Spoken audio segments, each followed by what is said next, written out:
अच्छा, ये जो चल रहा है इस समय कि अधिकतर पेरेंट्स की प्रॉब्लम होती है कि बच्चे सुनते नहीं हैं, कहीं ना कहीं कंसंट्रेशन नहीं है, फ़ोन में ज़्यादा दे रहे हैं। क्या ये मिथ है या तुम एज ए बच्चा, मैं मतलब एक बच्चे की नज़र से मैं देखना चाहती हूँ कि क्या ये है, हो रहा है ये चीज़ें कि पेरेंट्स परेशान हैं, आपके आसपास और भी बच्चे हैं? ऑफ कोर्स पेरेंट्स परेशान तो होंगे, क्योंकि उनके टाइम पे वो चीज़ें नहीं थी जो हम एक्सपीरियंस कर रहे हैं। तो ऑफ कोर्स एक जनरेशनल गैप की वजह से भी उनको समझने में दिक्कत होती है कि बच्चे को क्या प्रॉब्लम हो रही है और वो किस चीज़ से गो थ्रू कर रहा है। और कभी कभी हम भी समझाने में थोड़ा सा एक रेलेवेंस ही नहीं रख पाते कि हमें प्रॉपरली हम समझा भी नहीं पाते उन्हें।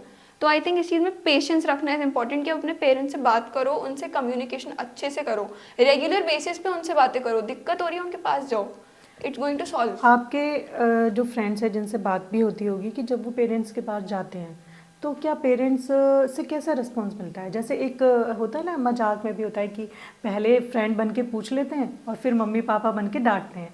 तो क्या ये वाली सिचुएशन होती है जैसे कि आप लोग बच्चे बात करते हैं आपस में, या आज के पेरेंट्स थोड़ा समझने की स्थिति में आ गए हैं, समझने की स्थिति में आई हैव टू मतलब से समझते हैं? हाँ तो जी। आप जब आपकी कोई दोस्त, कोई भी हो सकता है, आप भी किसी दोस्त को बता सकते हैं या कोई दोस्त आपको भी बता सकती हैं, क्योंकि अच्छे दोस्त एक दूसरे की बातें शेयर करते हैं, हाँ है जी। ना? तो उसमें क्या क्या रहता है, उनके पेरेंट्स समझते हैं? हाँ ऑफ कोर्स ऐसी चीज़ें तो आती आप हैं उनको जहाँ पे। सलाह देते हो हाँ कि जी बिल्कुल, क्या अगर वो मुझे बताते अपनी हो कोई अगर कोई? प्रॉब्लम बताते हैं तो मैं प्राइमरी चीज़ तो ये बोलती हूँ कि try to convey to them, कि हम्म। पेरेंट्स को बताने की पूरी कोशिश करो। नहीं हो रहा है तो गो टू योर टीचर्स, क्योंकि वो तुम्हें रोज़ पढ़ाते हैं, तुम्हें रोज़ देखते हैं, तो वो तुम्हें थोड़ा ज़्यादा बेटर समझ सकते हैं। अच्छा, जो ये आप लोगों का पहलू है कि आप ये बोल पा रही हो इतनी, मतलब ये केवल बोलने के लिए होता है या आज के बच्चे समझते हैं कि जैसे मैं अपनी बात करूं तो मैं उसी एज में हूं जिसमें आपके पेरेंट्स हैं, तो कोई चीज़ें ऐसी होती है उसको देखने का नज़रिया ना बदल जाता है। आप जिस चीज़ को देख रहे हो आप अपने नज़रिए से देख रहे हो, क्योंकि वो आपका एरा है जब आप पैदा हुए हो, ठीक है? और जब हम हुए थे तो हम अपनी सर्कमस्टांसेस, जो हमारी ग्रोइंग थी, या कह सकते हैं कि जो हमारा सोशलाइजेशन था उस समय, हम उसके अकॉर्डिंग सोचते हैं। तो इसके बीच में जो वो बनाना है हमें ब्रिज, ब्रिज बनाना तो है। वो कैसे, मतलब कैसे बन सकता है?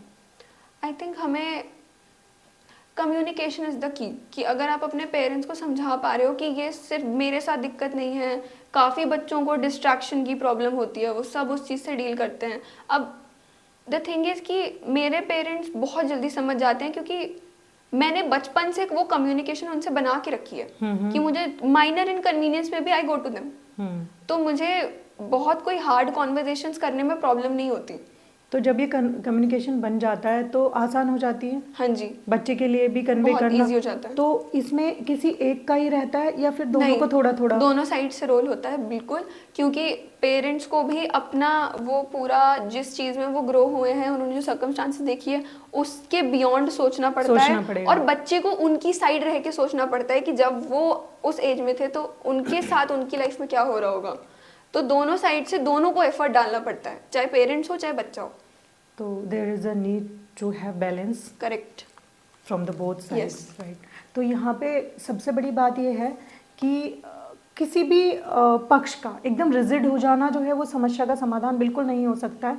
बच्चों को ये समझना पड़ेगा कि कहीं ना कहीं उनके पेरेंट्स जहाँ से देख रहे हैं वहाँ एक केयर है, थोड़ा सा सुरक्षा की दृष्टि भी है, थोड़ा सा कैरियर की तरफ से भी वो देखते हैं। तो कहीं ना कहीं उनको पहले समझना चाहिए कि वो हमारे दुश्मन नहीं है, हमारे लिए पूरी दुनिया है, हम किसी उन लोगों के लिए। और पेरेंट्स को भी ये सोचना पड़ेगा कि हमारा जो टाइम था वो डिफरेंट था और जो अभी टाइम है वो डिफरेंट है। उनको थोड़ा सा एक पायदान, जैसे कि अदिति ने कहा कि beyond their time, beyond their circumstances उनको सोचना चाहिए, तो तब जाके एक बैलेंस जो है वो बन पाएगा। चलिए अदिति, आपको बहुत सारी शुभकामनाएं कि आप इसी बैलेंस के साथ आगे बढ़ते रहें। और आपके जो बातें आपने अभी हमें बताई, मैं चाहती हूँ कि आपके जो एज के बच्चे हैं, है ना, उनको एक मैसेज चला जाए कि वो क्या करें अपने एक बहुत प्यारा सा रिलेशन अपने मतलब कि इस समय जीने के लिए अपनी किताबों के साथ, जो कि फ़ोन से डिस्ट्रैक्ट रहें, और दूसरा अपने पेरेंट्स के साथ बहुत प्यारा सा रिलेशन वो कैसे शेयर कर सकते हैं। और जो ये वक्त है, इस वक्त में दो दिशाएं आती हैं बच्चे के पास, क्योंकि जो टीनेज होती है, कहा भी जाता है हिंदी में है एक बहुत, कि जो किशोरावस्था होती है वो तूफ़ानी अवस्था होती है, वो किधर भी जा सकती है ना? तो दो रास्ते होते हैं, एक तो सकारात्मक और एक नकारात्मक, यानी कि एक पॉजिटिव एनर्जी, एक नेगेटिव एनर्जी। तो वो पॉजिटिव एनर्जी लें, उनको पेरेंट्स से और सब जगह से पॉजिटिव एनर्जी मिले, और वो जो है देश निर्माण में भी सहायक हों, बहुत अच्छे नागरिक बने और जीवन में भी सफल हों। तो ऐसा करने के लिए आप क्या मैसेज देना चाहेंगे कि वो बैलेंस बनाए? सबसे पहले तो आई वांट टू से कि आजकल ना फ्रेंड्स सही ढूंढना इज़ बहुत इम्पोर्टेंट, क्योंकि आप जिन लोगों के साथ हो उनसे बहुत फ़र्क पड़ता है। और मेरी मम्मी ने बहुत बार की ये चीज़ कि मेरी स्कूल में कोई फ्रेंड थी, उनको लगता था कि इससे इसकी दोस्ती नहीं चलेगी, और मम्मी हमेशा सही होती थी कि आगे जाके कुछ ना कुछ तो गड़बड़ होगी, और वो होती थी। तो मैंने मम्मी का जजमेंट इतना ट्रस्ट किया है कि मम्मी ने हमेशा सही बोला है कि अगर इसके साथ तुम्हारी दोस्ती चल रही है तो वो पक्का चलेगी, और इसके साथ नहीं चलनी तो वो नहीं चलेगी। तो बचपन से वो एक जो मम्मी ने मुझे चीज़ बताई है, उससे मुझे अपने फ्रेंड्स को सिलेक्ट करने में एक बहुत अच्छा मैंने टाइम लगाया है, क्योंकि मेरे बहुत सारे फ्रेंड्स थे जो थे अब नहीं हैं, और उनको मैंने देखा है कि वो कैसे लाइफस्टाइल के अंदर चले गए। तो अब मुझे देख के लगता है कि जिस लाइफस्टाइल में वो है उसमें मैं कंफर्टेबल नहीं हूँ, तो मुझे वो लाइफस्टाइल डिफरेंस देखने को मिलता है। तो आई थिंक कि अच्छे फ्रेंड्स और अच्छे इन्वायरमेंट में खुद को सराउंड करना इज़ बहुत ज़्यादा इम्पोर्टेंट। प्राइमरी चीज़ तो यही है। और सेकंड कि अपने पेरेंट्स से बचपन से कम्युनिकेशन बना के रखो। कुछ ऐसे अगर तुम्हें लगता है कि ये चीज़ वो नहीं समझेंगे तो ट्राई करो समझाने का, नहीं समझेंगे दैट इज़ बाद का सीन। तुम पहले थोड़ा समझाने की कोशिश करो, आ जाएगा समझ, इट्स फाइन। कम्युनिकेशन में डिफ़िकल्टी सबको आती है, बट अगर तुम ट्राई नहीं करोगे तो फ़ायदा ही नहीं है, फिर तो तुमने खुद ही गिव अप कर दिया। तो you should always try to communicate, at least try to communicate. तुम्हें पहला तो ट्राई देना चाहिए।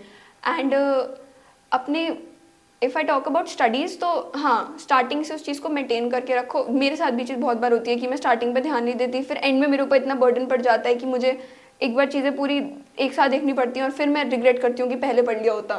तो स्टार्टिंग से ध्यान रखो, क्योंकि ये मुझसे भी बहुत बार गलती होती है, और मैं भी इस चीज़ पर अभी भी काम कर रही हूँ। डिसिप्लिन बहुत इंपॉर्टेंट चीज़ है, कंसिस्टेंसी बहुत इंपॉर्टेंट चीज़ है। चलिए, एक बहुत अच्छी चीज़ यहाँ पर निकल कर आया दीदी कि आपने कहा कि बहुत बार मेरे से भी हो जाता है। तो अभी हम किसी चीज़ में जुड़े, आपने कहा कि आप सेकंड अटैम्प्ट दे रही हैं, और आपने कितने प्राउडली इस चीज़ को एक्सेप्ट की। कितना ज़रूरी है हार को एक्सेप्ट करना। और मतलब ये बहुत मुश्किल है कि ज़रा सा किधर से अगर फ्रेंड नाराज़ हो गया, या फ्रेंड से बात नहीं हो रही है, या मम्मी पापा ने डांट दिया, तो बच्चे एकदम ऐसे हो जाते हैं कि दुनिया ख़त्म हो गई है। तो तुम ये चीज़ें कैसे एक्सेप्ट करती हो? ये मैसेज मैं देना चाहती हूँ तुम्हारे जैसे बच्चों को कि इसको हार, सबसे पहले तो ये बहुत बड़ी चीज़ होती है कि हम अपना दिल इतना बड़ा रखें कि उस हार को एक्सेप्ट करें, एडमिट करें उस चीज़ को कि नेचुरल है। जैसे कि जीतना, जैसे कि सूरज का निकलना, चांद का निकलना, या बाकी चीज़ें एग्जिस्टेंस रखती हैं, वैसे ही हारना, असफल होना भी तो वैसी एग्जिस्टेंस है। केवल कोई सफल होता रहे ये भी तो ज़रूरी नहीं है ना। तो तुम कैसे एक्सेप्ट करती हो? Failure is a part of life. अगर तुम्हें लाइफ में फेलियर नहीं मिला है तो आई थिंक तुम्हारे अंदर ग्राउंडेडनेस नहीं आएगी, तुम धरती से जुड़ के नहीं रहोगे। तो फेलियर तो बहुत इंपॉर्टेंट चीज़ है, और मुझे फेलियर एक्सेप्ट करने में बहुत प्रॉब्लम नहीं होती है, क्योंकि मैंने बचपन से देखा है कि मुझे कहीं कहीं थोड़ा सा सेटबैक मिल जाता है कि ये चीज़ मैं चाहती थी नहीं हो पाई, तो नेक्स्ट टाइम हो जाएगी, कोई बात नहीं।